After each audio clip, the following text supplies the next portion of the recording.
Considérons Abraham, car il est une des grandes figures représentatives des pionniers de la voie céleste. Nous commencerons en redisant une chose qui est tellement vraie d'Abraham, mais qui doit être vraie et qui est toujours vraie de chaque pionnier spirituel, de tous ceux qui vont de l'avant et qui explorent le royaume céleste. C'est ce sens, cette profondeur, ce sens inné d'une destinée. Étienne nous a dit cela concernant Abraham. Le Dieu de gloire apparut à notre père Abraham, acte 7.2, quand il était en Our de Chaldée. Nous ne savons pas comment le Dieu de gloire lui apparaissait. Peut-être par une des théophanies propres à l'Ancien Testament, que nous voyons ultérieurement dans la vie d'Abraham, quand Dieu s'est présenté à lui en forme d'homme.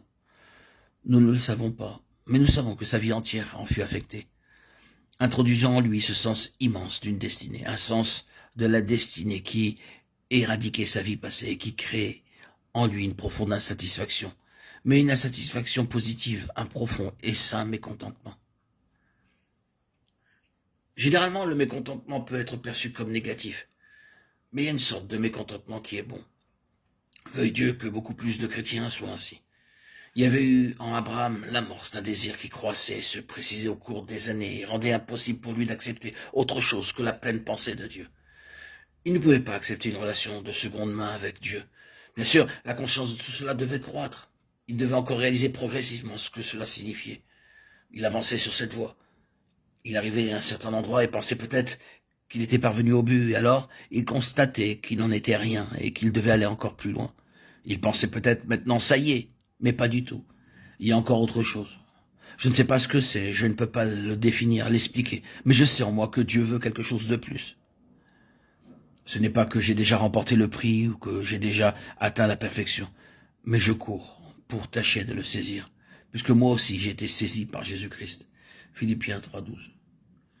Il y avait ce même désir qui, par-delà les âges, était tellement réel dans cet homme dont j'ai juste cité quelques mots.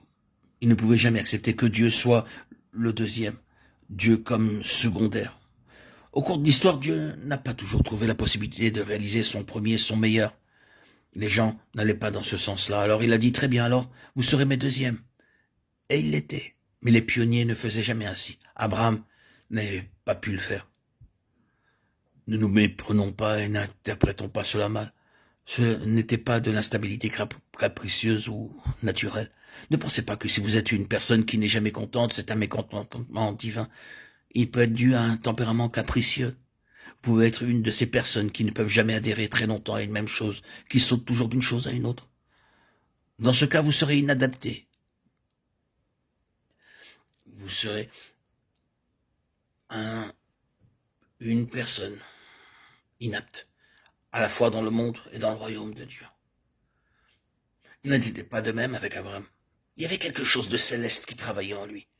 La preuve de cela, c'est qu'il était toujours sur le domaine ascendant. Il n'était pas sur un plan horizontal, il était sur le chemin ascendant.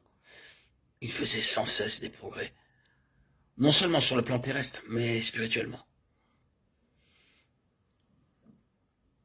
Maintenant, à côté d'Abraham, il y avait Lot. Et Lot était un homme qui cherchait toujours la sécurité ici-bas. Il cherchait la ville, il cherchait une maison.